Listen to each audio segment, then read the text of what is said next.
Hello friends, welcome to apex India academy.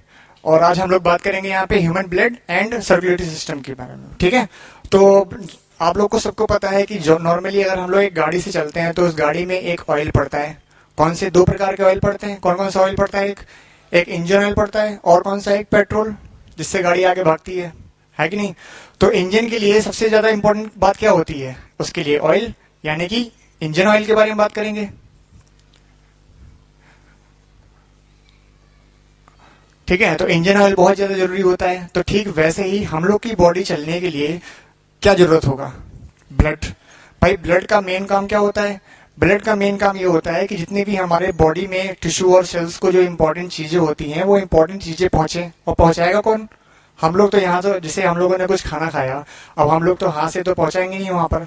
जाहिर सी बात है किसी न किसी फ्लूइड के कारण पहुंचेगा। तो फ्लूइड के कारण मतलब ब्लड के कारण पहुंचेगा। ठीक है, नॉर्मली अगर हम लोग ब्लड की बात करेंगे तो ये हमारे शरीर में जैसे इंजन ऑयल होता है गाड़ी में, तो उसी हिसाब से यहाँ पे काम करता है कौन? ब्लड। ठीक है,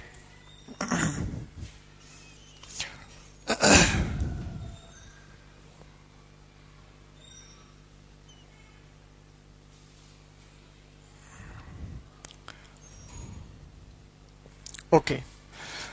तो सबसे पहले हम लोग ब्लड के बारे में बात करेंगे। तो ब्लड जो होता है वो सबको पता है कि ब्लड के अंदर दो कंपोनेंट होते हैं। कौन कौन से? एक तो आपका होता है प्लाज्मा, और दूसरा कौन सा होता है? आपकी ब्लड सेल्स होती हैं। वेरी गुड, ब्लड सेल्स होती हैं। अब ये प्लाज्मा और ब्लड सेल्स को हम लोग डिफरेंट कैसे करेंगे? तो जैसे अभी आप लोग छोटे क्लास में हैं, जब आप थोड़े से बड़े क्लास में जाएंगे तो वहां पे आपको एक कांच की टेस्ट ट्यूब मिलेगी। जितना बड़ा ये पेन है उतना ही बड़ा लगभग एक कांच की टेस्ट ट्यूब होती है।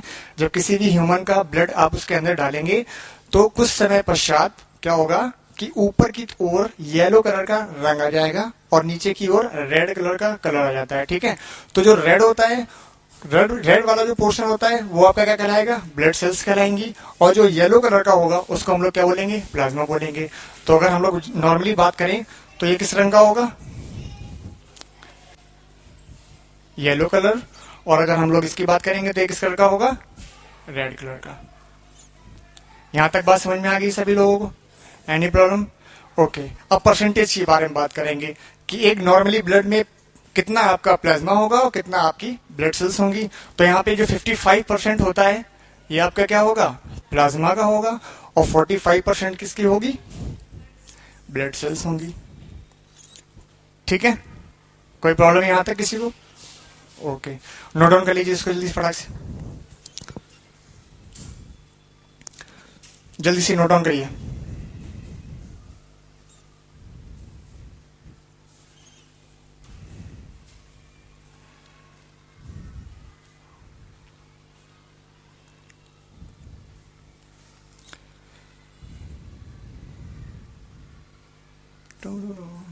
हो गया आदित्य, अर्पित? ओके, तो अगर बात करेंगे प्लाज्मा के अंदर लगभग कितना होता है, तो यहाँ पे आपका 90 to 91% आपका इसके अंदर क्या होंगी? वाटर। क्या होगा? वाटर।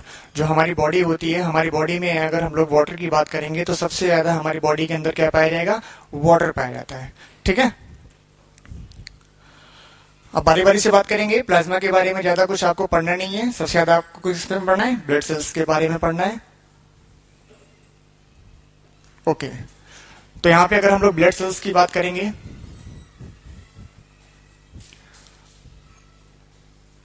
तो मेनली 3 टाइप्स की यहाँ पे सेल्स आपको पढ़नी है। सबसे पहले आपकी क्या हो जाती है? आरबीसी। आरबीसी, अगर आपने ये लिख दिया आरबीसी तो लगभग जो है सही नहीं माना जाएगा। ठीक है, तो इसके लिए आपको यहाँ पे क्या लगाना पड़ता है? एस। अब इस एस का मतलब क्या होगा और इस सी का मतलब क्या होगा? नॉर्मली आरबीसी का फुल फॉर्म क्या होता है? रेड ब्लड सेल्स नहीं होता है, रेड ब्लड कार्ब सेल्स होता है। मैं यहां पे लिखे दे रहा हूं इसको, रेड ब्लड। ये देखिए, स्पेलिंग चेक कर लीजिए। ठीक है, और नेक्स्ट आपका क्या होगा? डब्ल्यूबीसी। क्या ये डब्ल्यूबीसी सही लिखा हुआ है? नो, यहां पे क्या लगेगा आपका? एस। तो इसका आपका क्या हो जाएगा full form? White blood carb sales.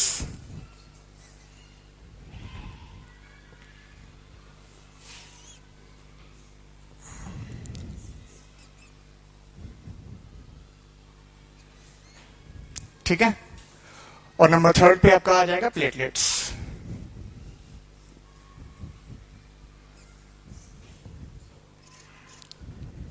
Note down करिए जल्दी से, फटाफट नोट डाउन करिए। मानसी हो गया, आगे बढ़े। चलिए देखिए ध्यान से। अब रेड ब्लड सेल्स यानी कि अगर आरबीसीज की बात करेंगे तो इसका कलर जो होता है वो कैसा होगा, रेड कलर का होता है। मेन काम यही करता है, काम तो सब तीनों के हैं, अलग अलग डिफरेंट टाइप के काम हैं, लेकिन मेन काम क्या होता है, ये होता है। जैसे आपने ऐसे सांस ली, सांस लेने के बाद सांस कहाँ जाती है, आपके लंग्स में जाती है, ठीक है। अभी इसको हम लोग आगे पढ़ेंगे। तो जब सांस आप लेते हैं यानी कि उसके अंदर नाइट्रोजन गैस भी जाती है, कार्बन डाइऑक्साइड भी जाती है और ऑक्सीजन भी जाती है। सबसे ज्यादा इंपॉर्टेंट गैस हम लोग के लिए कौन सी होती है, ऑक्सीजन। तो ऑक्सीजन हम लोग ले लेते हैं और बाकी जितनी भी गैसेस होती हैं वो कार्बन डाइऑक्साइड के साथ फिर से वापस एटमॉस्फेयर में आ जाती हैं, ठीक है। तो आरबीसीज के अंदर अगर बात करेंगे हम लोग नेक्स्ट स्लाइड में, तो आरबीसीज में एक पिगमेंट होता है रेड कलर का पिगमेंट, जिसको हम लोग क्या बोलते हैं, हीमोग्लोबिन बोलते हैं इसको। अब ये हीमोग्लोबिन ही रिस्पॉन्सिबल होता है ऑक्सीजन को पूरे बॉडी के अंदर कैरी आउट करना और कार्बन डाइऑक्साइड को हमारी बॉडी से पास आउट कर देना, ठीक है। अब ऑक्सीजन हम लोग कहां से लेते हैं, ब्लड में ऑक्सीजन कहां से एंटर होगी, लंग्स से, ठीक है। अभी आगे हम लोग पढ़ेंगे। क्लियर हो गई बात। अगर कोई आपसे पूछ देता है कि भाई ये बताइए जो रेड ब्लड सेल्स या रेड ब्लड कार्ब सेल्स होती हैं वो रेड कलर की क्यों होती हैं, तो आप क्या बताओगे, हीमोग्लोबिन के कारण। नॉर्मली कंपटीशन में जो बहुत छोटा सा क्वेश्चन है, जब आप लोग हायर क्लास में जाओगे तो और डीपली इसको पढ़ाया जाएगा, ठीक है। तो हीमोग्लोबिन के कारण क्या होता है, ब्लड रेड होता है और ऑक्सीजन का कैरी कौन करता है, हीमोग्लोबिन करता है, ओके। अगर हम लोग डब्ल्यूबीसीज की बात करेंगे तो डब्ल्यूबीसीज जैसे आप लोगों ने देखा होगा, हमारा इंडिया है ना। अब इंडिया की जितनी भी सरहद यानी कि एलओसी टाइप में होती है, वहां पे गन लेके कौन खड़े रहते हैं, आर्मी खड़ी रहती है। तो हमारी बॉडी के अंदर ये जो डब्ल्यूबीसीज हैं ये समझ लो एज अ आर्मी की तरह काम करती हैं। अगर कोई चोट लग जाती है, सपोज अगर मेरे हाथ में यहाँ पे चोट लग गई, कट लग गया, कट लगने के पश्चात आप लोग को क्या दिखता है वहां पर कि ब्लड निकलता है ना। तो जब ब्लड निकलता है तो जो रेड कलर का ब्लड निकल गया उसके अंदर प्लाज्मा, आरबीसीज, डब्ल्यूबीसीज, प्लेटलेट्स सब होंगी। तो साथ साथ में आपका क्या निकलता है, डब्ल्यूबीसी भी निकलती है।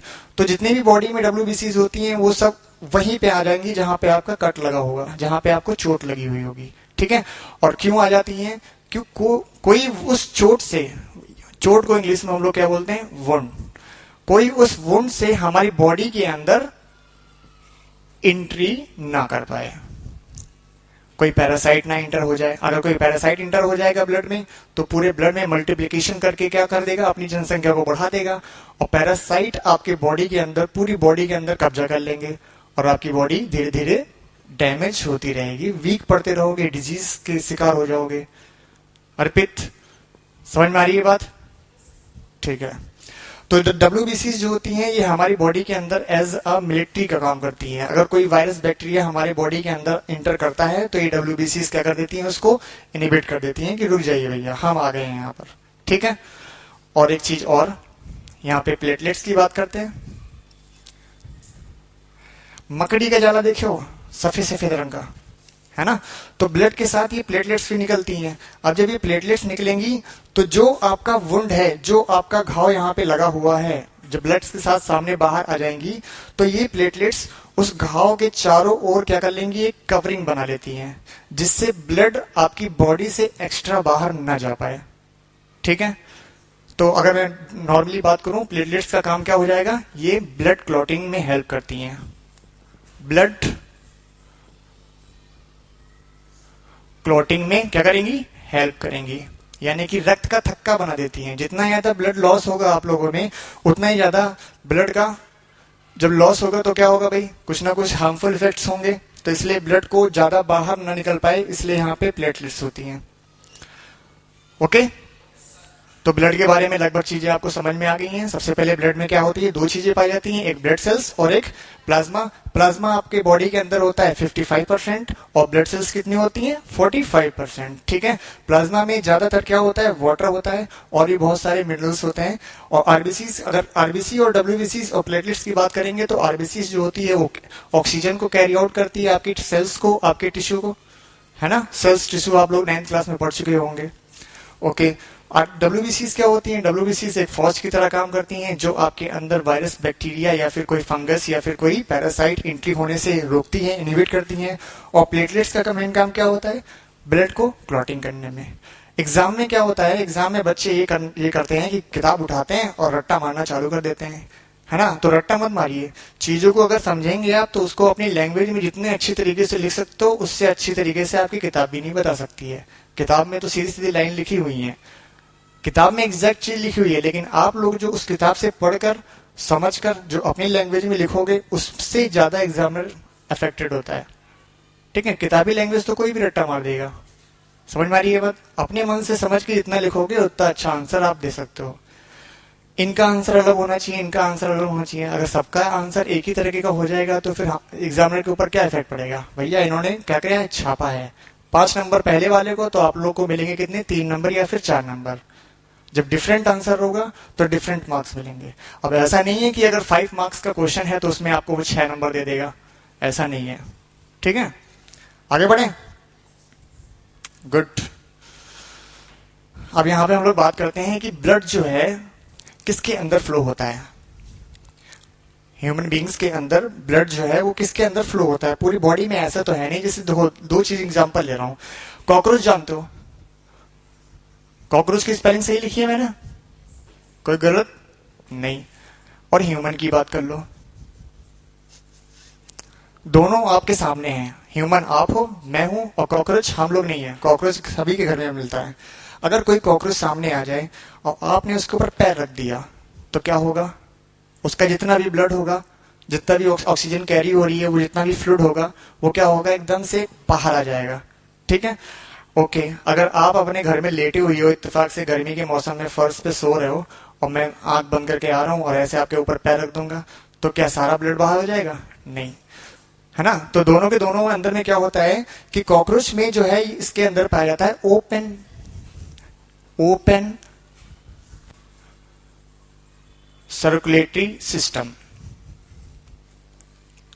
ठीक है, और हम लोग के अंदर कैसा होगा? Very good, closed circulatory system. तो ओपन और क्लोज सर्कुलेटरी सिस्टम समझ में आ गया सबको? ओपन का मतलब कोई भी ब्लड वेसल्स के अंदर ब्लड नहीं फ्लो हो रहा है, और क्लोज का मतलब किसी ना किसी ब्लड वेसल्स के अंदर ब्लड का फ्लो हो रहा है। ठीक है, अब हम लोग के अंदर जो बॉडी में ब्लड फ्लो होता है वो जनरली किसके बीच में होता है? दो लोग के बीच में होता है, एक वेन्स और दूसरा आर्टरीज। ये मैंने प्लूरल वर्ड्स लिखे हुए हैं, अगर सिंगुलर वर्ड्स लिखना है तो वेन होता है और यहां पे आर्टरी।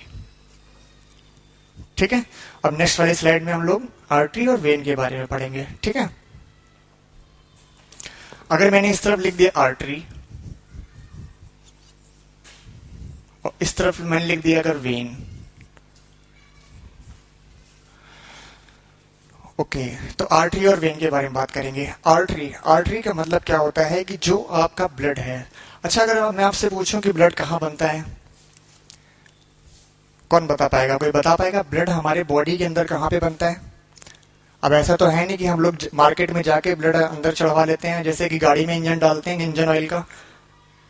कोई डिब्बे में तो ब्लड मिलता नहीं है, किसी भी दुकान से खरीद के अंदर डाल लो। कहाँ बनता है? कितने लोग नॉनवेज हैं यहाँ पर? अच्छा, तो नॉनवेज में क्या पसंद है आपको?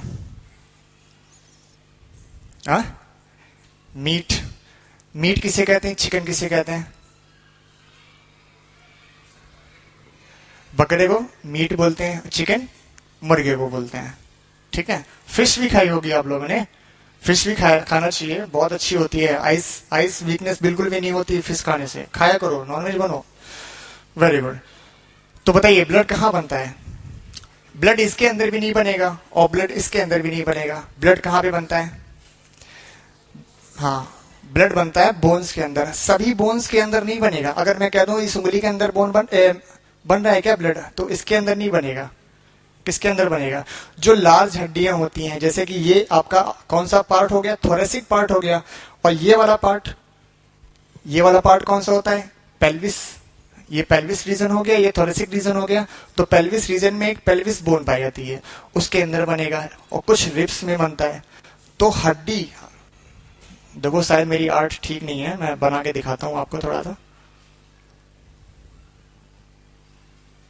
ये देखिए, ये हड्डी हो गई। हड्डी को इंग्लिश में हम लोग क्या बोलते हैं? बोन।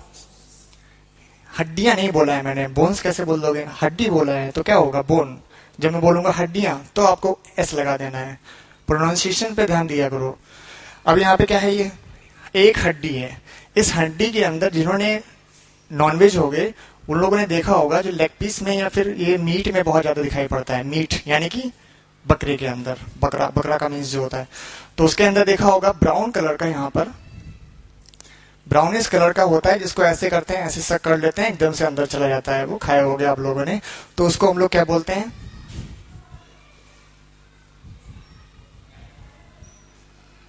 क्या बोलते हैं उसको? Bone marrow. तो नॉर्मली अगर कोई क्वेश्चन कहे कि ब्लड कहाँ बनता है, तो आप क्या बोलोगे? बोन मैरो में। बोन मैरो कहाँ पाया जाता है? बोन्स के अंदर पाया जाता है। जल्दी से नोट डाउन करो फटाक से।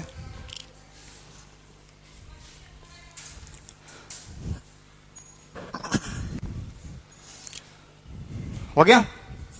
Very good.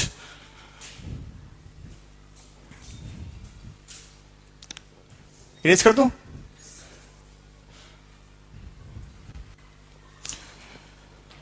ठीक है, तो आर्टरी और वेन के बारे में हम लोग यहाँ पे पढ़ रहे हैं। तो फर्स्ट पॉइंट यहाँ पे मैं लिख के बता रहा हूं।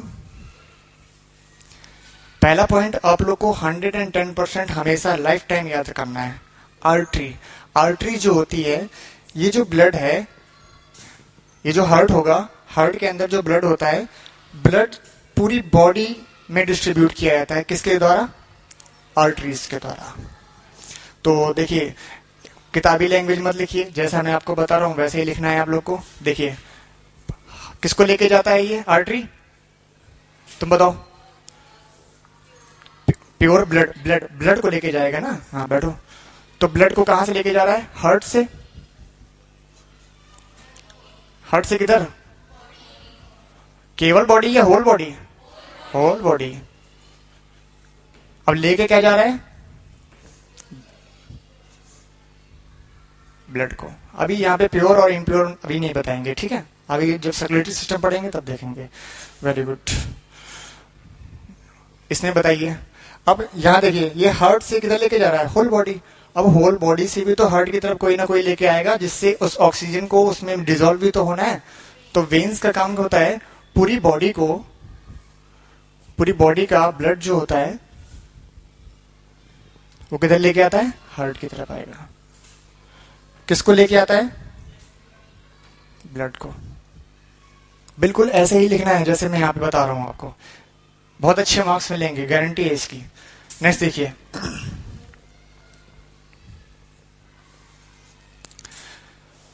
ठीक है। अब सपोज अगर पूरी बॉडी से ब्लड किधर को आ रहा है? हार्ट की तरफ आ रहा है। तो हार्ट का मेन काम क्या होता है? ब्लड को पंप करना और उसके अंदर ऑक्सीजन को डिसॉल्व करवाना, ठीक है, लंग्स के थ्रू। तो आर्टरी में आपका कौन सा प्योर ब्लड बहेगा? प्योर ब्लड, ठीक है। और बहुत सारे क्वेश्चन, अभी मैं आपसे एक क्वेश्चन पूछता हूं, इसमें कैसा ब्लड रहेगा? Impure blood, impure blood. अब कोई मुझे बता सकता है ये प्योर ब्लड और इम्प्योर ब्लड क्या होता है?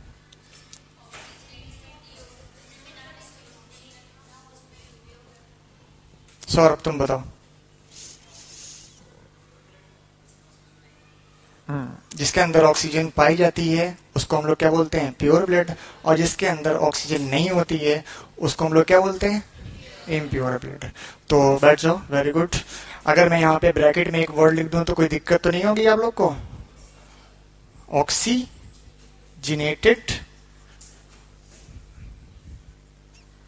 ब्लड। और इम्प्योर ब्लड को क्या बोलेंगे हम लोग? डीऑक्सीजनेटेड।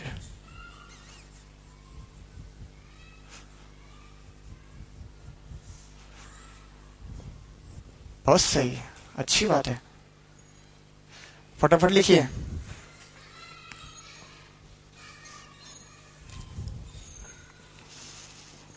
हो गया? Very good. Number third point कौन बताएगा? जी बताइए।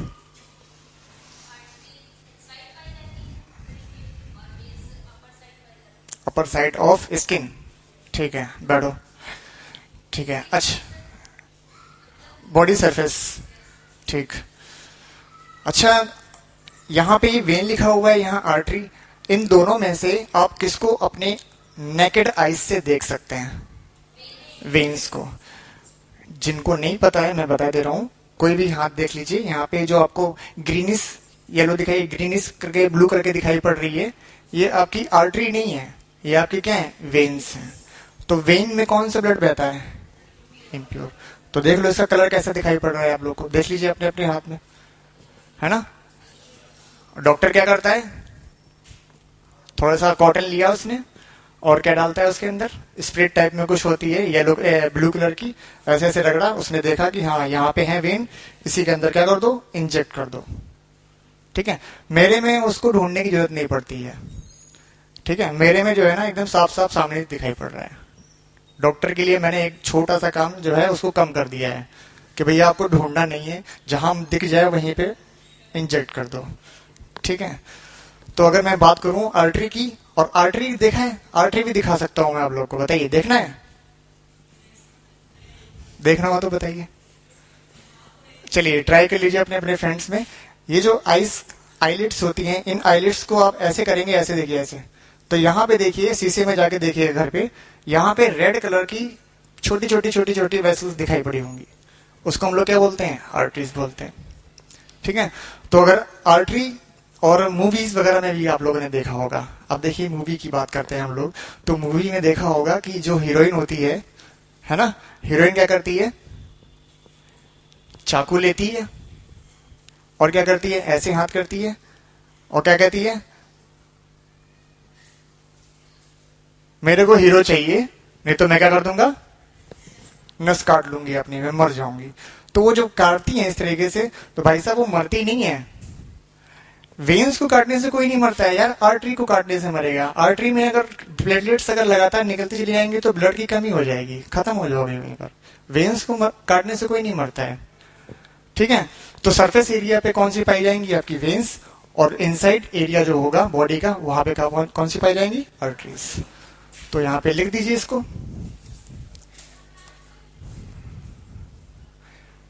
एक मिनट रुको, एक मिनट रुको, इसको इस तरीके से लिखिए, मैं बता रहा हूँ अभी। इसको लिखिए आप डीप इनसाइड ऑफ बॉडी, और यहां पे लिख दीजिए आप सरफेस ऑफ द बॉडी। फटाफट लिखिए। तो तीनों पॉइंट याद हो रहे हैं अभी सबको? ठीक है, कोई रट्टा मारने की जरूरत तो है नहीं। Very good. फोर्थ पॉइंट देखिए, जिस हिसाब से यहां पे लिख रहे हो आपको ठीक वैसे हिसाब से एकदम बोर्ड एग्जाम में लिखना है, किताबी लैंग्वेज नहीं लिखना है बिल्कुल भी। आगे बढ़े। Very good. अब देखो, फिर से समझना है इस चीज को। अब ये हार्ट है, यहां पर हार्ट ने ब्लड को क्या किया? पंप किया। तो जब पंप करेगा तो बताइए सबसे ज्यादा प्रेशर किसके अंदर पड़ेगा? वेन में या आर्टरी में? आर्टरी में। क्यों? क्योंकि हार्ट उसको जो है एओर्टा से ब्लड को कहां पे जाना है? पूरे बॉडी में, तो इसलिए वो कस के पंप करता है। तो वो जो ब्लड का फ्लो होता है mmHg, अभी लिख दूंगा यहाँ पर, वो बहुत ज्यादा होता है। ठीक है, तो एकदम सिंपल लैंग्वेज का सेंटेंस है यहाँ पर। यहाँ पे मैं बता दे रहा हूँ, ब्लड का फ्लो जो होता है वो 120 mmHg, जैसे लिखा हुआ है एकदम ऐसे ही आपको लिख देना है, कुछ भी एक्स्ट्रा दिमाग नहीं लगाना है।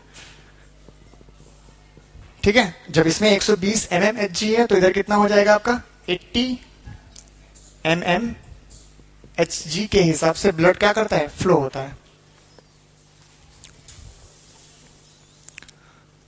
हो गया। अब डॉक्टर्स लोग जो होते हैं वो भैया आपका ब्लड प्रेशर कैसे चेक करेंगे? तो यहाँ पे मैं आपको बता दे रहा हूँ, नॉर्मल ब्लड प्रेशर जो होता है वो 120/80 होता है। ठीक है, नॉर्मल ब्लड प्रेशर का, अगर कोई इंसान है उसका नॉर्मल ब्लड प्रेशर है तो कितना होगा? 120/80। जब हाई हो जाएगा ये और जब लो हो जाएगा तब क्या होगा? कहते हैं मेरा बीपी बहुत लो हो रहा है, मेरा बीपी बहुत हाई हो रहा है। तो कैसे मानते हैं हम लोग कि कब हाई हो रहा है? तो देखिए जब लो होगा, लो की अगर मैं बात करूं तो इधर लिखे दे रहा हूं, तो यहाँ पे कितना हो जाएगा? 120 है तो यहाँ पे कितना हो जाएगा? 100/60 जब बीपी लो होगा, ठीक है। और जब बीपी हाई होगा तो कितना हो सकता है? 140/100 कर दो। यानी कि ये 120 से अगर ज्यादा हो रहा है तो क्या हो जाएगा? बीपी बढ़ जाएगा। 120 से अगर लो हो रहा है तो बीपी क्या हो जाएगा? घट जाएगा। समझ में आ रही है बात?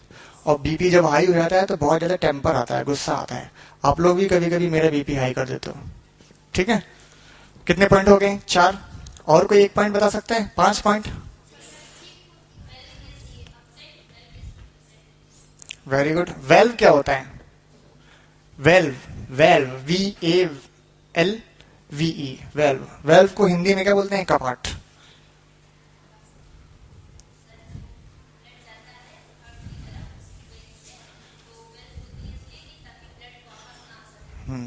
तो इसमें वेल्व प्रेजेंट होंगी, इसमें प्रेजेंट होंगी और इसमें एब्सेंट होंगी। वेल्व और कोई अच्छी तरीके से बता सकता है?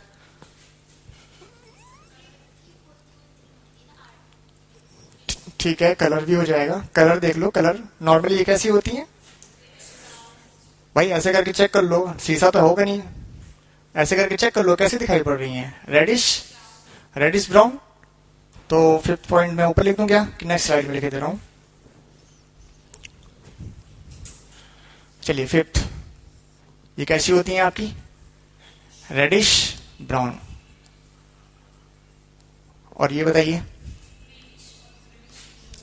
ग्रीनिश और ब्लूइश कलर। 5th पॉइंट हो गए। बस 5 पॉइंट बहुत है मेरे ख्याल से। 2 मार्क्स का क्वेश्चन आएगा ये। आर्टरी और वेन में भी, डिफरेंस में भी अलग से क्वेश्चन 2 मार्क्स का पूछेगा। और अगर सर्कुलेटरी पूछेगा, सर्कुलर सिस्टम पूछेगा तो वो टोटल कितने मार्क्स में होगा? लगभग लॉन्ग में 5 मार्क्स का, ठीक है।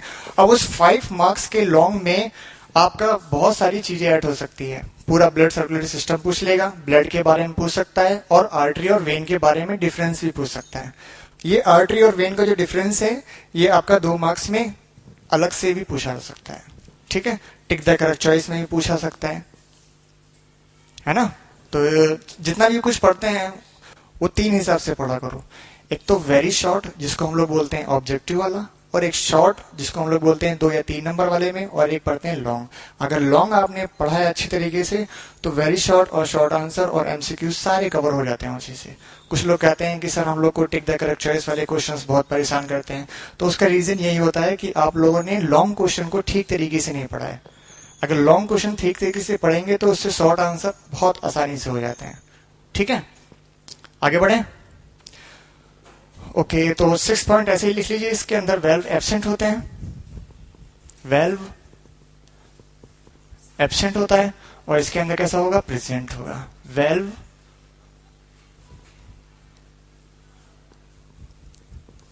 प्रेजेंट। टोटल 6 पॉइंट हो गए हैं। 6 पॉइंट लिख लीजिए।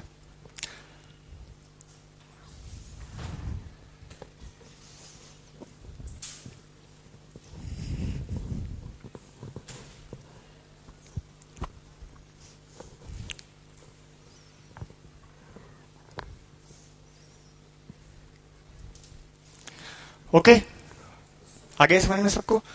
तो सबसे पहले हम लोगों ने ब्लड के बारे में पढ़ा, उसके बाद फिर आर्टरी और वेन्स के बारे में पढ़ रहे हैं।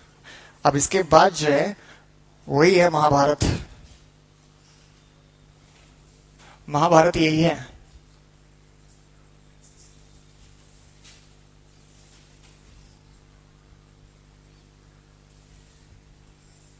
Circulatory system of human beings. Human beings या ह्यूमन बॉडी, कुछ भी आप हेड डाल सकते हो, उससे कोई दिक्कत वाली बात नहीं है ना। चले बढ़े आगे। Very good. अब देखिए यहां जो डायग्राम मैं बनाऊंगा आपको, डायग्राम तो आपको हर बुक में, हर नोट्स में मिल जाएंगे। जो डायग्राम आपका नॉर्मल किताबों में चलता है वैसा डायग्राम जो है, अगर आप मेरे से बोलोगे तो वो वाला डायग्राम भी बना दूंगा। लेकिन सबसे ज्यादा समझने वाली चीज क्या होती है कि आपको ब्लड का फ्लो समझ में आना चाहिए कि ब्लड कहाँ कहाँ जाता है, कहाँ कहाँ से होके ऑक्सीजन लेता है और उसके बाद फिर पूरे बॉडी में जाता है। ठीक है, इस चीज को समझने के लिए यहाँ पे एक स्पेशल डायग्राम आपको बताया जा रहा है जो किताबों में नहीं बना हुआ होता है। ठीक है, नॉर्मली अगर बात करें तो हार्ट, ह्यूमन जो हार्ट होता है उसमें कितने चैम्बर्स होते हैं? 4। तो मैं एक यहाँ पे स्क्वायर बॉक्स बना रहा हूं, इसको आप लोग हार्ट ही मान लेना। ये आपका हो गया है हार्ट। टोटल कितने चैम्बर? 4। अब कुछ लोग कह रहे होंगे सर हार्ट 4 कोने का कब से होने लगा, है ना? तो भाई हार्ट को समझने के लिए इस 4 कोने की ही सहायता लेनी पड़ेगी, क्योंकि सबसे ज्यादा टफ जो होता है सर्कुलेटरी सिस्टम में क्या होता है कि जो आपको डायग्राम नजर है बुक में, उसमें आपको ये नहीं पता चलता है कि कहाँ से सुपर वेना केवा आ रही है, इंफीरियर वेना केवा आ रही है, ये आपको नहीं पता चल रहा है। ठीक है, तो यहाँ से आपको एग्जैक्ट पता चलेगा। देखिए यहाँ पे 4 चैम्बर बन चुके हैं। ठीक है, अगर मैं ऐसे खड़ा होता हूँ तो लेफ्ट साइड कौन सा है मेरा? इस साइड। राइट साइड कौन सा है? ये साइड। तो जो लेफ्ट है मेरा उसको वहां पे सबसे पहले एल मेंशन करो, और जो राइट साइड है उस पर सबसे पहले आर मेंशन करो। तो लेफ्ट कौन सा था मेरा? बताओ जल्दी। ये आपका लेफ्ट, ये लेफ्ट, ये राइट और ये राइट। आर फॉर राइट है, ना कि मेरा नाम है। ठीक है, यहाँ पे क्या हो जाएगा? अब देखिए, अब ABCD पढ़ो। सबसे पहले क्या आ रहा है? ए। तो ऊपर के जो 2 बॉक्स हैं उसमें आपको क्या कर देना है? ए लिखना है, दोनों बॉक्स में ए और ए। और नीचे, नीचे आपका क्या हो जाएगा? वी। यहाँ पे क्या हो जाएगा? वी। तो यहाँ पे मैं लिखे दे रहा हूं कि ए फॉर क्या होगा? एट्रियम, और वी फॉर क्या होगा? वेंट्रिकल। ठीक है, और आर और एल का मतलब तो आपको पता ही है, आर फॉर राइट। अब देखो ध्यान से मेरे साथ pronunciation. Right atrium, left atrium, right ventricle, left ventricle. ठीक है, क्लियर? ओके, अब ध्यान समझिएगा, बिल्कुल ध्यान से। इधर से मैंने रफ कर दिया।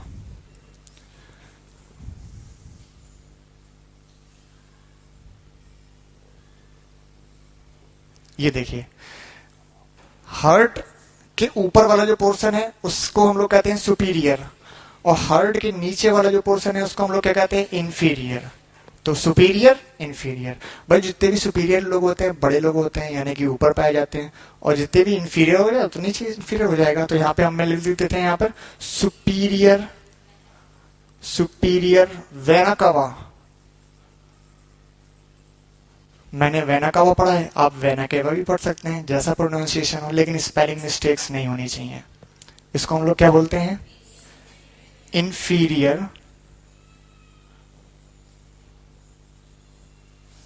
वेना केवा, और ये कॉमन वेना केवा लिख सकते हैं। ठीक है, यहां तक समझ में आया? Superior, inferior. अगर सुपीरियर इंफीरियर अगर भूल जा रहे हैं एग्जाम में तो वेना केवा जरूर याद रखिएगा, वेना केवा को मेंशन कर दीजिएगा। ठीक है,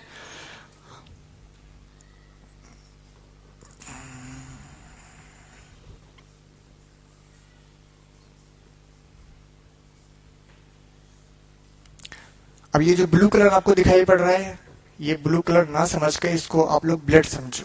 क्या? ब्लड। ये जो ब्लड है, अब मैंने ब्लू कलर से क्यों बनाया हुआ है? क्योंकि ये इम्प्योर ब्लड है, इसके अंदर ऑक्सीजन नहीं है। अब भाई साहब ये आए हैं हार्ट के पास क्या लेने के लिए? ऑक्सीजन लेने के लिए।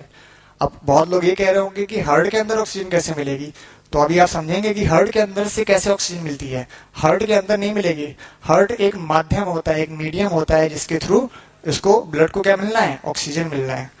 ठीक है, तो अगर कोई भी आपसे पूछता है कि सबसे पहले इम्प्योर ब्लड, देखो लेफ्ट वाला राइट वाला जो पार्ट है, यानी कि मेरे इस साइड वाले पार्ट में हमेशा कौन सा ब्लड फ्लो होगा? Impure blood. ठीक है, अभी जो कल जो था हमारा क्वेश्चन जो था, जो सर ने पूछा था वाइवा में कि इसको ब्लू कलर से क्यों बनाया हुआ है, इसको रेड कलर से क्यों बनाया हुआ है, तो आपको यही बताना चाहिए था। और आपके साथ कौन था? तन्वी। तन्वी को पता था, वो बार बार कह रही थी सर मुझे पता है। तो रीजन यही होता है कि जो ब्लू कलर दिखाया जा रहा है इसका मतलब हाफ ऑफ द हार्ट, यानी कि कौन सा वाला हार्ट, राइट साइड वाला हार्ट, उसको ब्लू कलर से, बुक्स में भी देखा होगा ब्लू कलर से बनता है। क्यों? क्योंकि इम्प्योर ब्लड इंटर कर रहा है। इंटर इम्प्योर ब्लड किधर करेगा? राइट साइड में। और लेफ्ट साइड में पूरा का पूरा प्योर ब्लड होगा। ठीक है, तो सबसे पहले इम्प्योर ब्लड, अगर कोई क्वेश्चन करता है कि हार्ट में सबसे पहले इम्प्योर ब्लड किस चैम्बर में जाता है, तो आप क्या बताओगे? राइट एट्रियम में। ठीक है, इसी राइट एट्रियम में एक पेसमेकर होता है, पेसमेकर लगा देते हैं, साइनोवियल एट्रियम होता है उसका। ठीक है, वो बात की बात होती है। 10th क्लास में फिलहाल ये पेसमेकर ज्यादा पूछा नहीं जाता है। 12th क्लास या 12th क्लास के बाद वाली जो स्टडीज होती हैं या फिर नीट लेवल की जो कॉम्पिटिशन वगैरह होते हैं उसमें पूछा जाता है। ठीक है, ओके। तो राइट एट्रियम में ब्लड गया। अब राइट एट्रियम से ध्यान से देखिए, यहां पे मैंने रफ कर दिया और एक वेल्व बना दिया। इस वेल्व को हम लोग क्या बोल रहे हैं? इस वेल्व को हम लोग बोलेंगे ट्राई कस्पिड वेल्व। ठीक है, सुपीरियर और इंफीरियर वेना केवा से ब्लड, इम्प्योर ब्लड कहां पे है? राइट एट्रियम में। राइट एट्रियम से वो कहां पे जा रहा है? देखिए, अब यहां पे आने के बाद ये देखिए ब्लड कहां पे जाएगा? राइट वेंट्रिकल में। ठीक है, राइट वेंट्रिकल, राइट वेंट्रिकल। उसके बाद बताइए फिर,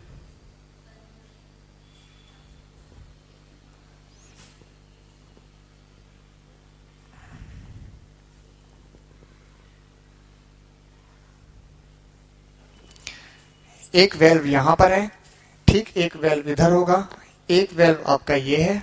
इस वेल्व को हम लोग क्या बोलेंगे? ये वाला जो वेल्व है इसको हम लोग बोलते हैं पल्मोनरी वेल्व। ठीक है, पल्मोनरी वेल्व। अब पल्मोनरी अगर कोई आपसे पूछता है कि व्हाट इज पल्मोनरी, तो पल्मोनरी अगर, हाँ, आप उससे ये पूछेगा पल्मोनरी को हिंदी में बताऊं या इंग्लिश में? जब हिंदी में बताने की बात आएगी तो आप क्या बोलोगे? फुफ्फुस। क्या बोलोगे? फुफ्फुस।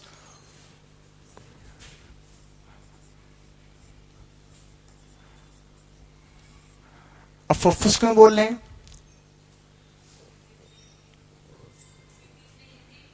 हाँ, और ये फुफ्फुस देखो इसलिए इसको बोल रहे हैं क्योंकि ये जो आपका वेल्व है, वेल्व जो होती है एक अभी आगे चल के आर्टरी में ओपन होगी, उस आर्टरी को हम लोग बोलते हैं पल्मोनरी आर्टरी।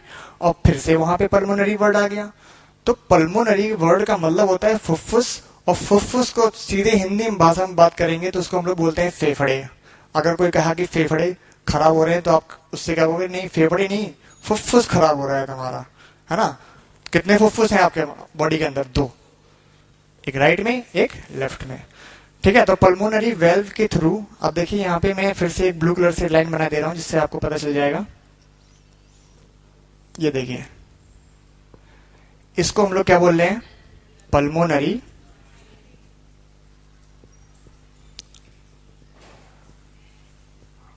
आर्टरी। ठीक है, पल्मोनरी आर्टरी। अब यही पल्मोनरी आर्टरी जो है यही रिस्पॉन्सिबल होती है ब्लड के अंदर ऑक्सीजन डिसॉल्व करवाने के लिए। तो ये जो पल्मोनरी आर्टरी है, ये पल्मोनरी आर्टरी आगे चल के कहां पे पहुंचेगी? लंग्स में। ठीक है, अब देख लो, ब्लड यहां से आ रहा है, इंटर यहां पे किया, राइट एट्रियम, ट्राइकस्पिड वेल्व के थ्रू कहां पे गया? राइट वेंट्रिकल में। राइट वेंट्रिकल से कहां पे पहुंचा? पल्मोनरी आर्टरी में। किस वेल्व के थ्रू? पल्मोनरी वेल्व के थ्रू। पल्मोनरी वेल्व के थ्रू पल्मोनरी आर्टरी में पहुंचा है। अब ये बताइए कि इसके अंदर जो ब्लड फ्लो हो रहा है वो कैसा ब्लड है? Impure blood. कैसा ब्लड है ये? इम्प्योर है। तो जब इम्प्योर ब्लड है तो यहाँ पे क्या लिखा हुआ है? आर्टरी। पल्मोनरी के साथ क्या लिखा हुआ है? आर्टरी। तो यहाँ पे देखिए 2 ही एक्सेप्शंस हैं। पल्मोनरी आर्टरी की जब बात करेंगे तो उसमें इम्प्योर ब्लड बहेगा। पल्मोनरी वेन की जब बात करेंगे तो उसमें प्योर ब्लड बहेगा। क्वेश्चन बहुत पूछा जाता है यहां से। अब जैसे ही लंग्स में पहुंचा तो लंग्स में, यहाँ पे लंग्स होते हैं ठीक है, लंग्स के अंदर जो होते हैं वो छोटे छोटे एल्वोलाई होती हैं, छोटी छोटी बॉल की तरह। ठीक है, छोटी छोटी जो बॉल होती हैं उनको हम लोग क्या बोलते हैं, एल्वोलाई। और एल्वोलाई ही रिस्पॉन्सिबल होता है ब्लड के अंदर ऑक्सीजन को डिजोल्व करना। ठीक है, एल्वियोलाई, ये वैसे इस सिस्टम का पार्ट है नहीं, वो रेस्पिरेटरी सिस्टम जब पढ़ेंगे तो उसमें एल्वोलाई के बारे में आपको मैं बताऊंगा।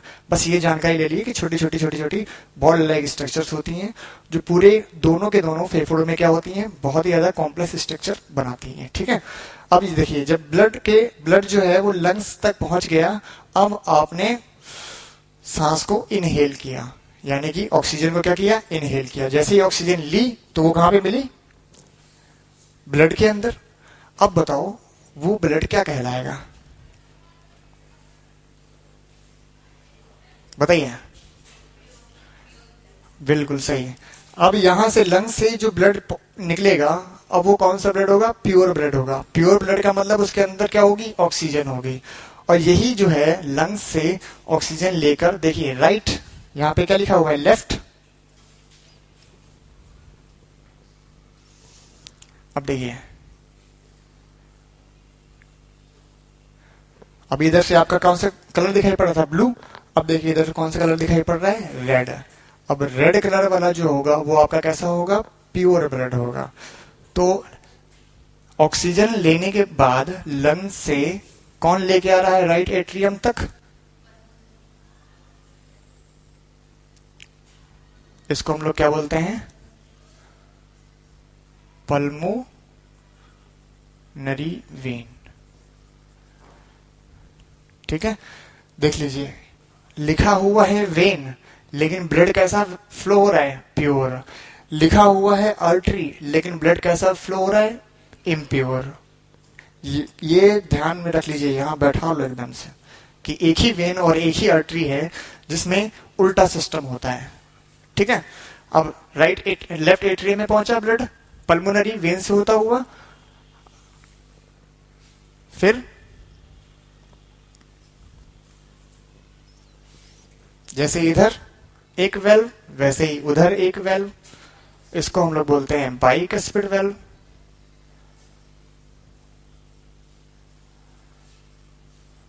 अभी तक आपने 3 वेल्व पढ़े हुए हैं, देखो यहाँ पे ट्राइकस्पिड वेल्व, यहाँ पे कौन सा वेल्व है, ये पल्मोनरी वेल्व है।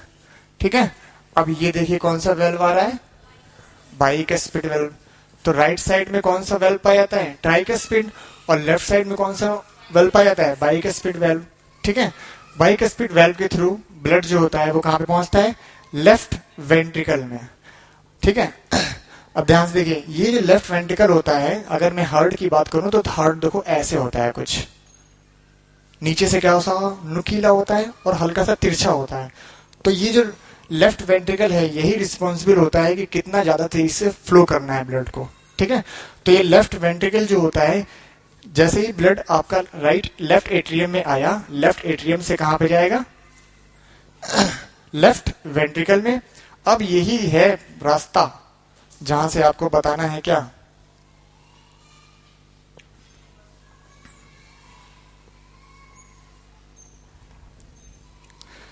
एक्चुअल में इसको मैं थोड़ा सा और बड़ा बनाना चाहता हूं। कोई बताएगा मैं यहाँ पे इसको इतना बड़ा क्यों बना रहा हूं, क्योंकि ये क्या है, एओर्टा। एओर्टा बहुत मोटी सी ब्लड वेसल्स होती है, जिससे पूरा ऑक्सीजनेटेड ब्लड क्या होता है, पूरी बॉडी को देना है।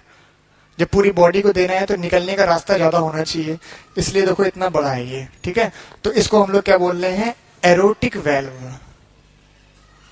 इसको हम लोग बोलते हैं एओर्टिक वेल्व। ठीक है, और ये जो वेसल्स होगी, इस वेसल्स को हम लोग क्या बोल रहे हैं, एओर्टा। ठीक है, अब ध्यान से देखो, वेना केवा से इंटर हुआ ब्लड और निकल पूरी बॉडी में कहां के लिए रहा है, एओर्टा से। वेना केवा के थ्रू इंटर और एओर्टा से बाहर।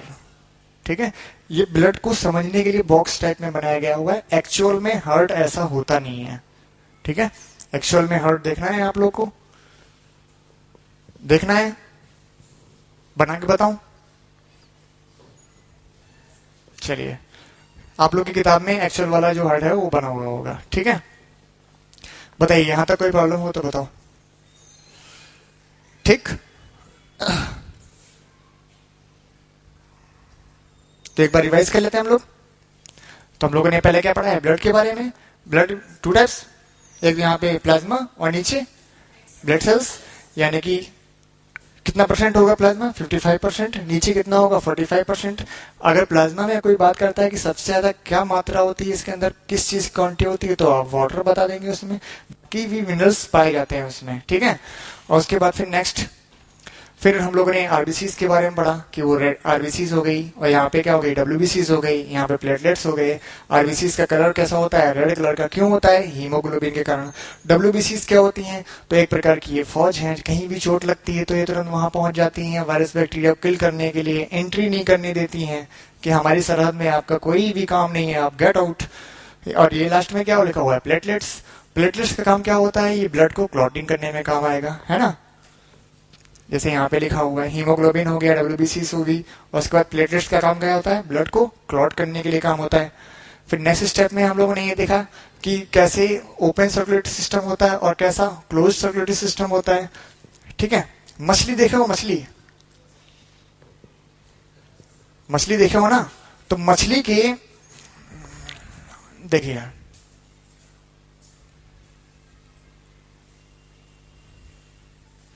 इस तरीके की कोई मछली है, पूछ इसकी थोड़ी सी गड़बड़ हो गई है, ठीक है। तो इतना पार्ट ये जो आपका कहलाता है ये आता है कॉर्डल फिन, और ये वाला जो है ये आपकी बॉडी कहला जाती है।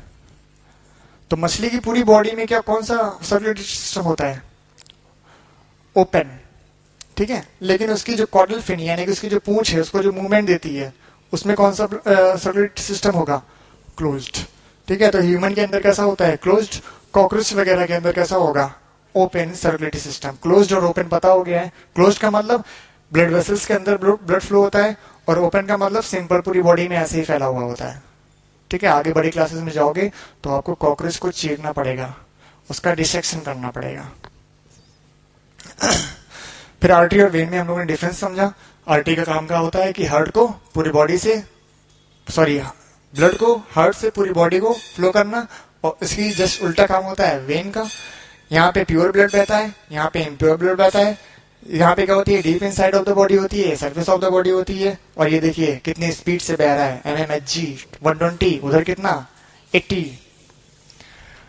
नेक्स्ट में कलर बता दीजिए किस कलर की होती है। ये आपकी क्या सी होगी, ग्रीनिश रेडिश ब्राउन, और ये आपका कैसा होगा ग्रीनिश एंड ब्लूइश कलर होती है। और वेल एब्सेंट वेल प्रेजेंट, ठीक है। ओके, नेक्स्ट स्लाइड में हम लोगों ने जो पढ़ा हुआ है वो हार्ट का डायग्राम पढ़ा हुआ है। ये हार्ट का डायग्राम जो है ये आपको किताबों में नहीं मिलेगा, और एग्जाम में भी आप लोग इस डायग्राम को नहीं बनाएंगे। ये केवल आपकी थ्योरी पैटर्न को आपको कैसे लिखना है एग्जाम में, उस बेसिस से मैंने आपको ये बताया हुआ है, ठीक है। और बस, ओके, थैंक यू स्टूडेंट्स। और मैं चाहता हूँ कि आप ज्यादा से ज्यादा इस चैनल को शेयर करिए, और जितना ज्यादा हो सके उतना ज्यादा सब्सक्राइब, और जितना ज्यादा शेयर करोगे, देखो शेयर करने से क्या मतलब मिलेगा कि जितना ज्यादा शेयर करोगे उतना ज्यादा स्टूडेंट्स जो होंगे वो हम लोग से जुड़ सकते हैं, और जो भी इन्फॉर्मेशन आप गेन कर रहे हो वो लोग भी फायदा उठा सकते हैं, है कि नहीं। तो मेरे ख्याल से जितना भी हो सके उसको उतना आप लोगों को क्या करना है, इसको ज्यादा से ज्यादा शेयर करना है। Okay, thank you.